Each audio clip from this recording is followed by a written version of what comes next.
पूजनम परिकरैः सह अहं करिष्ये। नमस्कार, मैं हूं प्रवीण दुबे।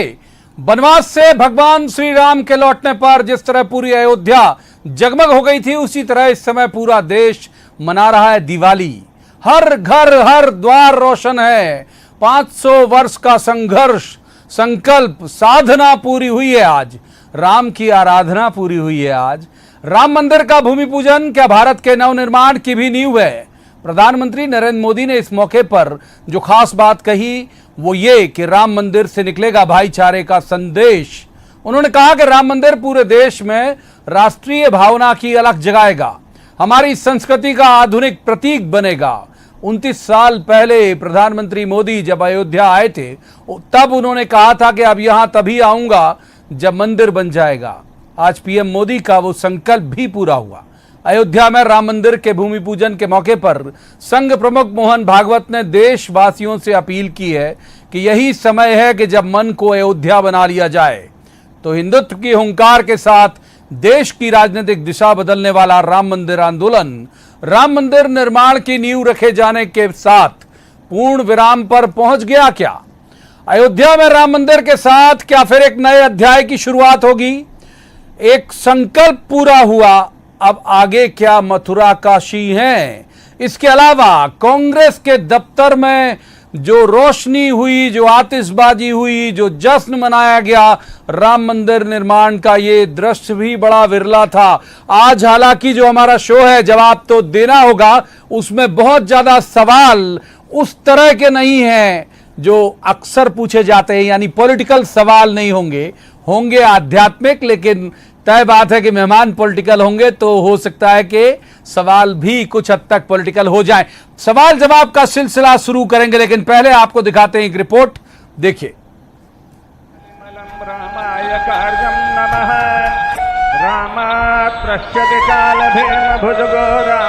इतिहास में दर्ज हो गया आज का दिन, इतिहास में दर्ज हो गई ये तस्वीरें। 500 साल की साधना पूरी हुई, संघर्ष खत्म हुआ, राम मंदिर की आधारशिला रखी गई। रामलला तिरपाल से बाहर आएंगे, मंदिर में विराजेंगे भगवान। भावुक क्षण पूरे देश के लिए। पीएम मोदी ने दंडवत होकर प्रणाम किया श्री राम को और देश को राम का नया आध्यात्म दिया। कहा, राम मंदिर से निकलेगा भाईचारे का संदेश। भारत आज भगवान भास्कर के सानिध्य में सरयू के किनारे एक स्वर्णिम अध्याय रच रहा है। कन्याकुमारी से क्षीर भवानी तक,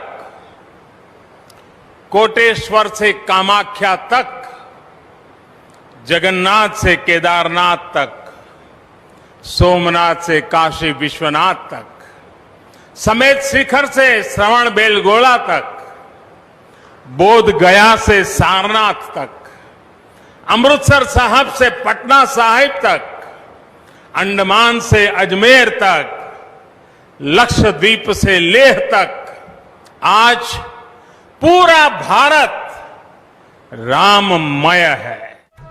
संघ प्रमुख मोहन भागवत ने इस मौके पर कहा कि मन को अयोध्या बनाना है, ये भारत के नवनिर्माण की नींव है।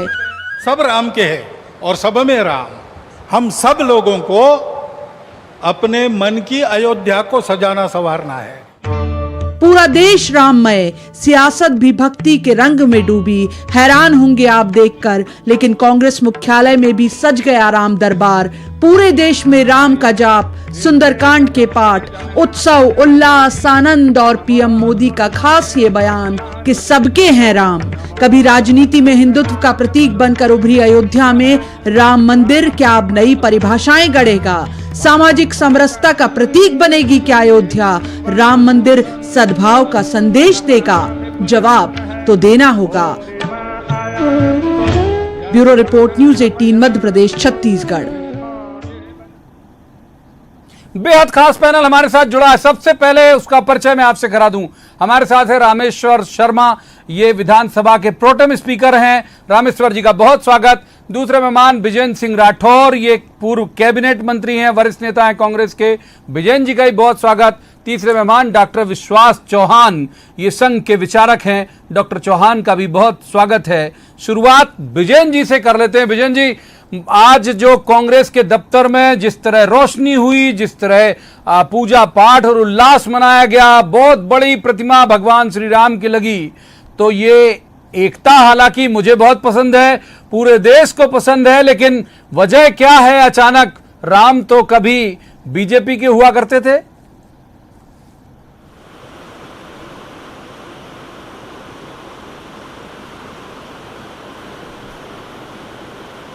हेलो,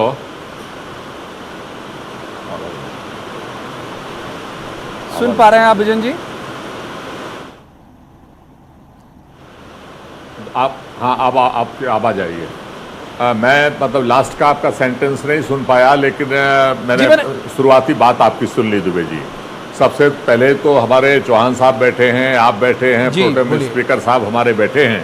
मैं आप सबसे कहूंगा जय श्री राम, और शुरुआत करूंगा सिया राम सब जग जग जानी, करहूं प्रणाम जोर जुग पानी। अभी आपने कहा कि पीसीसी दफ्तर के ऊपर जो है आज बड़ा जश्न मनाया गया, वहां पे राम जी की मूर्ति रखी गई, तमाम बातें हैं। क्यों नहीं मनाएंगे? राम जी किसी जाति के नहीं है, राम जी किसी केवल देश के नहीं है, राम जी किसी पार्टी के नहीं है, राम जी हमारे आपके सबके और पूरे दुनिया के राम जी हैं। और आज जब राम जी के मंदिर का दूसरी बार जो है भूमि पूजन हमारे देशवासियों के सामने हुआ, तो स्वाभाविक रूप से पूरे देश के लोगों को मैं अपनी तरफ से बहुत बहुत बधाई और बहुत बहुत शुभकामनाएं देना चाहता हूं। मैं तो वैसे भी आपको पता है ऐसे स्थान से आता हूं, ऐसे जगह पे मुझे सेवा करने का मौका मिला है जहां साक्षात राजा के राम राजा दरबार आपके से आते हैं, और वहां पे मुझे प्रतिनिधि बनने का सौभाग्य उन्होंने मुझे जी बड़ा सौभाग्यशाली मैं अपने आप को मानता हूं कि उन्होंने मुझे उनकी सेवा करने का हमेशा के लिए मौका दिया है। तो स्वाभाविक रूप से हमारी आस्थाएं तो और ज्यादा उनके साथ जुड़ी हैं। तो आज जिस तरीके से हमारा भूमि पूजन हुआ है, निश्चित रूप से हमारे लिए, आपके लिए, सबके लिए बहुत खुशी का क्षण है। और पीसीसी के सदस्य हों, कांग्रेस पार्टी के साथी हों, वो भी कोई उनसे बाहर नहीं।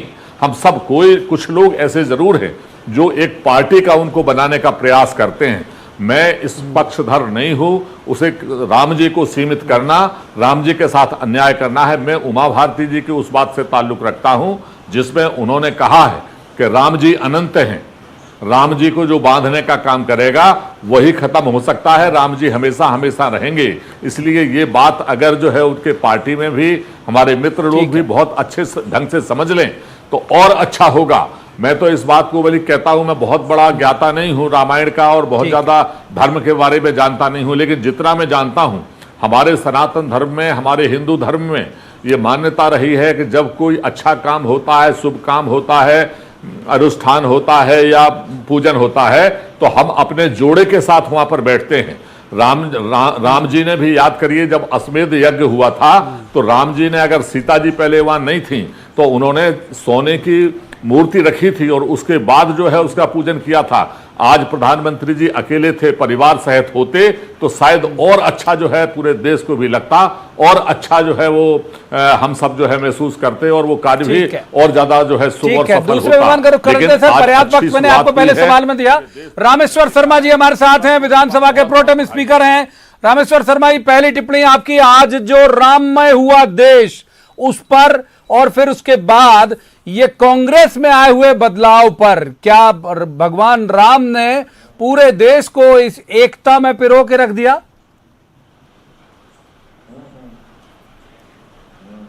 साल तक का लंबा संघर्ष किया है। बाबर की बर्बरता से लेकर अंग्रेजों की बदतमीजी और 70 साल की कतिपय राजनीति के भुक्तभोगी हिंदू रहे हैं।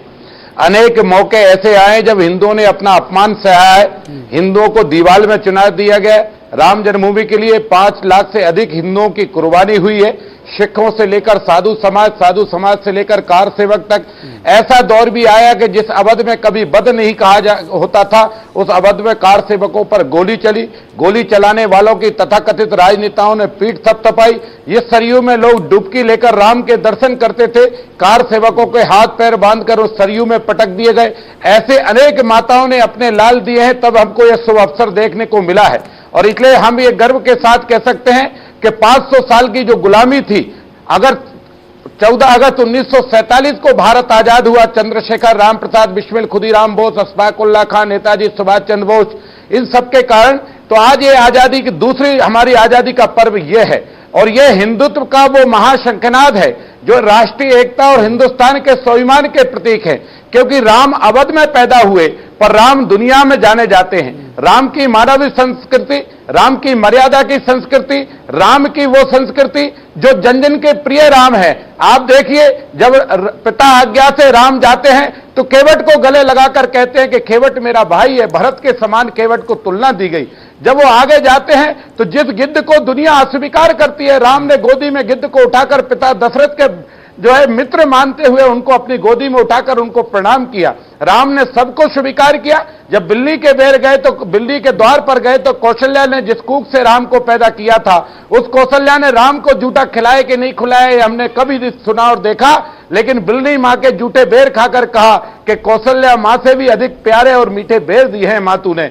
ये है मेरा राम जो सब और घट घट में बासी है। लेकिन कुछ लोगों ने चलो आज नहीं तो कल जगे, जब जगे तब सवेरा, स्वीकार किया राम को, अच्छी बात है। जैसे रावण अगर तत्काल स्वीकार कर लेता राम को और सीता माता को वैदेही को राम को दे देता तो रावण की लंका नहीं जलती।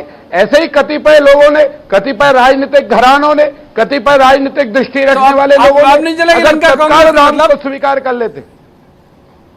अब कतिपय लोगों ने अगर राम को पहले स्वीकार कर लिया होता, जैसे प्रहलाद के कहने में हिरण्यकश्यप ने हरि को स्वीकार कर लिया होता तो इसको एक दिन देखने को नहीं मिलते। इसी तरह मधुसूदन का कहना अगर धृतराष्ट्र मान लेते तो शायद उनको ये देखने को नहीं मिलते। मैं आज भी ये निवेदन कर देना चाहता हूं प्रवीण जी कि हिंदुस्तान के राजनीति करने वाले लोगों, राम की मर्यादा का उल्लंघन मत करो। राम को नारायण मांगो, नारायण से सबूत मत मांगो। नारायण को काल्पनिक मत बताओ, राम को काल्पनिक मत बताओ। राम को अयोध्या से लेकर अदालत तक घसीटने का कहां बता रहा है भाई कोई? अब तक तीसरे मेहमान आऊंगा रामेश्वर, एक बार तीसरे मेहमान कर लेते हैं। डॉक्टर चौहान हमारे साथ जुड़े हुए हैं, संघ के विचारक हैं। डॉक्टर चौहान, आऊंगा रामेश्वर शर्मा साहब, वक्त है अभी हमारे पास। डॉक्टर चौहान, संघ की एक आइडेंटिटी इस बात को लेके थी कि है भी और कि वो हिंदू हित की बात करता है। एक बहुत बड़ा लक्ष्य जो है वो आपने हासिल किया आज के इसके बाद, अब आगे क्या?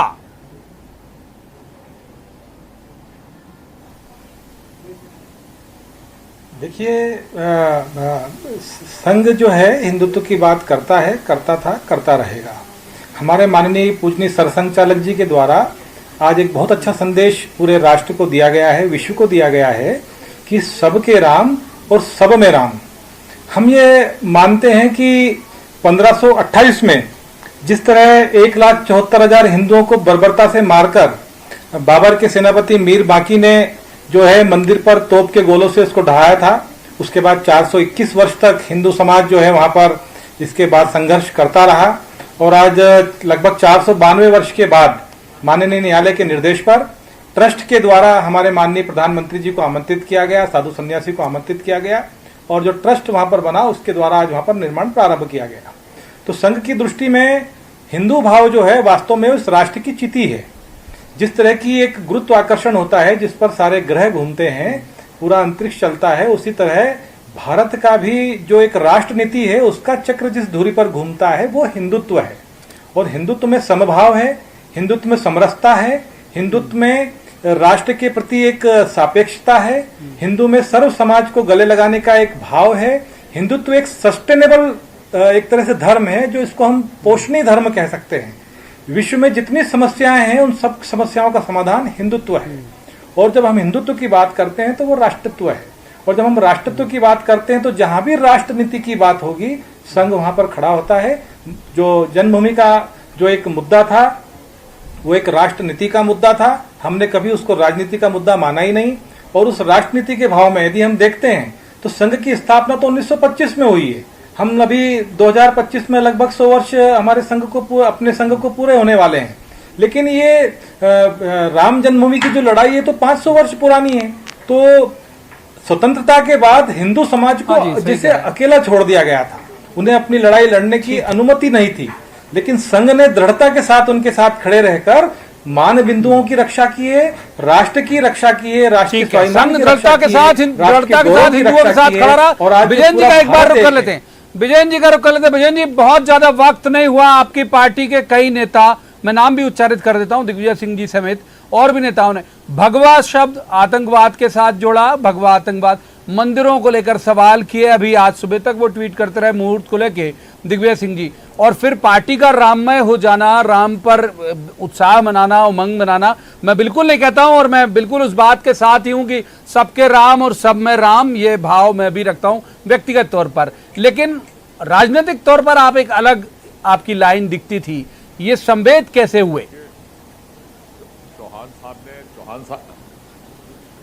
चौहान साहब ने जो बात कही है सबके राम, मैं उस बात से बिल्कुल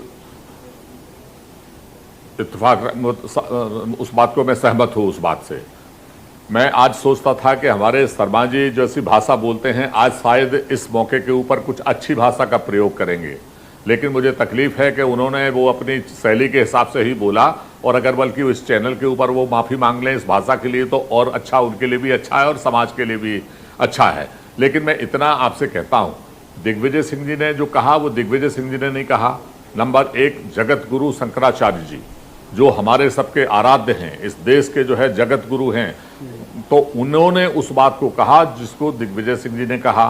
तो अगर हम ये तय करें कि हिंदू धर्म में क्या शंकराचार्य जी को हम मानते हैं कि नहीं मानते हैं, तो फिर उनको भी वहाँ पे आमंत्रित किया जाना था, उनकी राय को भी लिया जाना चाहिए था। जहाँ तक कांग्रेस का सवाल है, तो मैं आपसे कहता हूँ, मैं अपनी तरफ से नहीं, सुब्रमण्यम स्वामी जी जो भारतीय जनता पार्टी के सांसद हैं, उन्होंने क्या कहा कि इस मंदिर के शुरुआत में नरसिम्हा राव जी और राजीव जी का भी सहयोग रहा, ये भी हमें नहीं भूलना चाहिए। उमा भारती जी ने अपनी टिप्पणी की, ऐसे हिंदू महासभा के जो गौतम जी हैं, अजय गौतम जी, उन्होंने उसी बात को उल्लेख किया। तो हम राम जी को एक लिमिटेड कंपनी में क्यों कैद करना चाहते हैं, जब एक तरफ हम कहते हैं कि दुनिया में राम है, उनके आदर्श को हम मानते हैं। महात्मा गांधी जी ने भी यही कहा था, राम राज्य की जो कल्पना की थी कि उसमें जो है सबको समानता का व्यवहार हो, सबके साथ ही। तो ये सब अलग से आप केवल राम जी को अपना राम जी बनाने की क्यों कोशिश कर रहे हो? तो क्या आप राम जी के शुभचिंतक हो या राम जी के जो है कमजोर आप दिखाने की कोशिश कर रहे हो? राम जी सबके हैं, राम जी हमारे मन में भी बसे हैं, सबके भी मन में बसे हैं। और व्यक्तिगत रूप से मैं अपनी बात करूं तो आप मेरा इतिहास उठा के देख लीजिए, हम लोगों का तो ओरिजिन ही अयोध्या से है।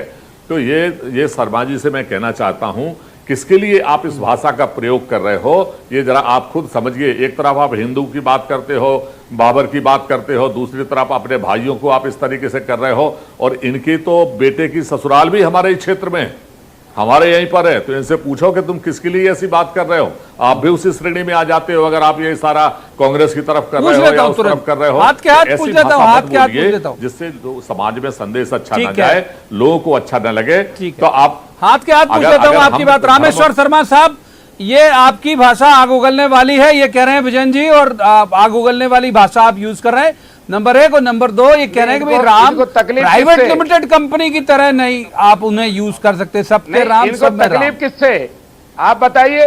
राम सबके हैं, राम घट घट के हैं। मैंने तो कहा कि राम केवट के भी हैं, मैंने तो कहा कि राम गिद्धराज के भी हैं, मैंने तो कहा कि राम बिल्ली के भी हैं, और मैंने तो कहा कि राम जगत के भी हैं। तो इनको तकलीफ किस बात से? मैंने तो ये तक कहा, अगर किस अरे तो किस भाषा, किससे आपको दुख है? आप बताइए, रामशिला की पूजा हुई, कौन लोग राम मंदिर का विरोध कर रहे थे? जगत ईश्वर का महत्व आप अपने अंतर्मन में झांक के सोचो कि आप क्या कह रहे हो, आप क्या भाषा बोलना चाहते हो, आप भी समझो, चौहान साहब भी समझ रहे हो क्या कहना चाह रहे हो, आपका मन की बात क्या है? जगत नारायण का कौन मुहूर्त तय करेगा? अरे थोड़ा माफी मांग लेंगे, जगत नारायण का, राम का मुहूर्त कौन तय करेगा? क्या राम का मुहूर्त कौन तय करेगा? जिसका जगत ईश्वर मालिक है, जिसके ग्रह नक्षत्र जिसके साथ चलते हैं, कौन तय करेगा? क्या शंकराचार्य जी को अधिकार नहीं है? अरे कोई विश्वामित्र है क्या?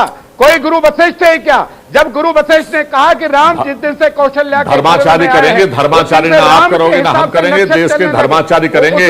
और शंकराचार्य जी की पदवी सबसे बड़ी पदवी होती है हिंदू धर्म में, आपको पता होगा इस बात का। इसलिए कुछ लोग चाहते थे कि राम का मंदिर ना बने, ये टल जाए। जाना चाह रहा था डॉक्टर चौहान के तरफ भी, लेकिन वक्त हमको इससे ज्यादा चर्चा की इजाजत नहीं देता। तीनों मेहमानों का बहुत बहुत शुक्रिया। और दर्शक तय कर लेंगे कि भाषा का स्तर या जो संयम रखा गया या नहीं रखा गया। एक दोहा है, बहुत किसी की लिखी हुई कविता है, उसके साथ ही आज की इस चर्चा को आज मैं खत्म करूंगा कि उसके होते तू क्यों परेशान है, राम के चरणों में तो हर समस्या का समाधान है। तो आज की इस चर्चा में सिर्फ इतना ही। कल किसी खास मसले पर खास पैनल के साथ बैठेंगे और कहेंगे कि जवाब तो देना होगा। तब तक आप देखते रहिए न्यूज़ 18 मध्य प्रदेश छत्तीसगढ़। पूजनम परिकरैः सह अहं करिष्ये।